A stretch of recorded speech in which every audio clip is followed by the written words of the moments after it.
Hello জনগণ, নিয়ে আসলাম একটা ছোট্ট একটা বিয়ের মিনি ভিডিও।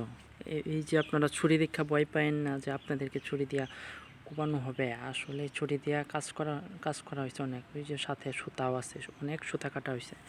আর আমরা ছেলেরা মিললাই, চাচাতো ভাই বাইস্তারা মিলাই এই মঞ্চটা তৈরি করছি, বলতে সেলফি বুথটা তৈরি করছি।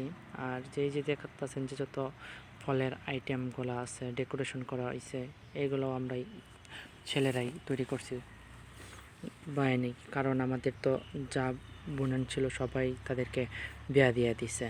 আর এটাও চাচাতো বোনের বিয়া আসিন, ওই উপলক্ষে আমরা এই কাজগুলো করছি। আর এই যখন রাত্রে বা সন্ধ্যার সময় এই লাইটটা চালানো হয়েছে, দেখলাম খুব সুন্দর আলো দিতেছে। আর প্রচুর গরম ছিল, যার কারণে ফ্যান চাইরে বসা হয়েছে। তাই এই ভিডিওগুলা করলাম একটা ব্লগ তৈরি করবার লাগি। খুব সুন্দর, ওই যে দেখুন কত সুন্দর একটা কচ্ছপ। বলতে হবে এই কচ্ছপের কয়টা পা, কমেন্ট করে জানাবেন। এই যে তার বিয়ের পরের দিন সকাল সকাল ওই বেলুন দিয়া, তারপরে ওই যে টিস্যু কাপড় দিয়া, ফুলের মালা দিয়া, সাদা সাদা